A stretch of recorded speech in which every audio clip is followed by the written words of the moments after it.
We just need a governor that understands that. When you see the thing that just happened in Nevada, you know why that happened? Because since 1993, Cliven Bundy, a guy I know well, has been standing on his own. And he had a county sheriff that protected him for years. And all of a sudden, there's no protection. And I don't know what happened there. I think the sheriff that's down there now must be new, because he said it's not his fight.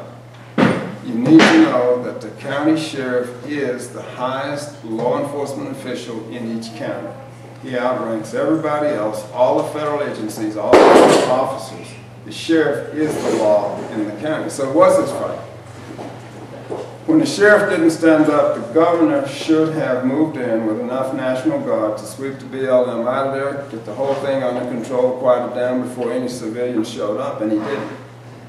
And so the thing nearly blew up and people nearly got hurt.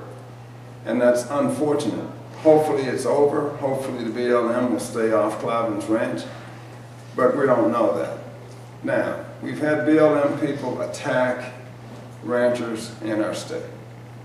And it's been said that they get up to their staff meeting in the morning and say, who are we going to run out of business next?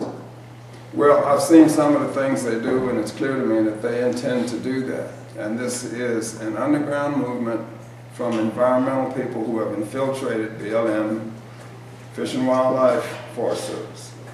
The governor is hired under the Constitution to protect the people of the state from federal overreach.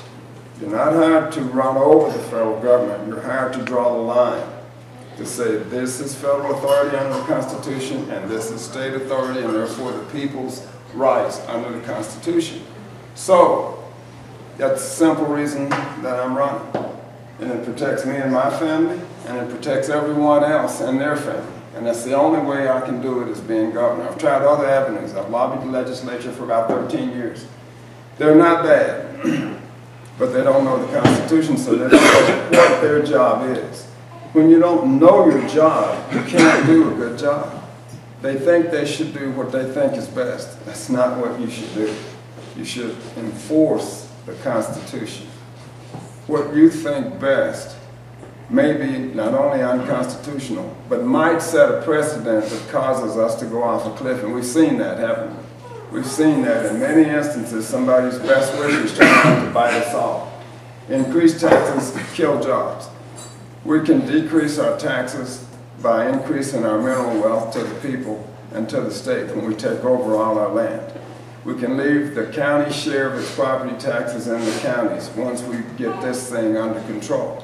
So when you vote on a property tax, your county leaders put these things on the ballot. When you vote on that, that money that you collect should be spent in the county. And as governor, I don't want my nose in that. And if you make bad decisions, then you'll figure out, hey, we shouldn't do that, and you guys need to stop this spending, and we need to do something else. So you guys can run Bighorn County, and then I don't have to. And I don't care to run Bighorn County. I want to support what you guys are doing. The other thing I want to do is have each county handle its own emergency services.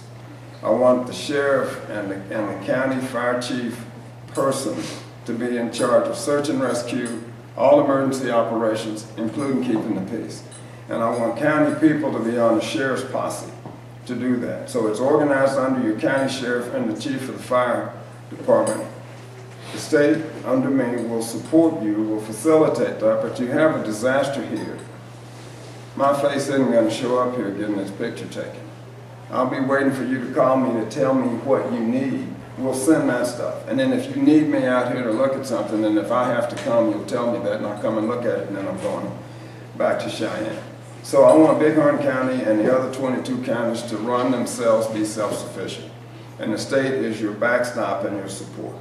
So that's my little speech, and are there any questions?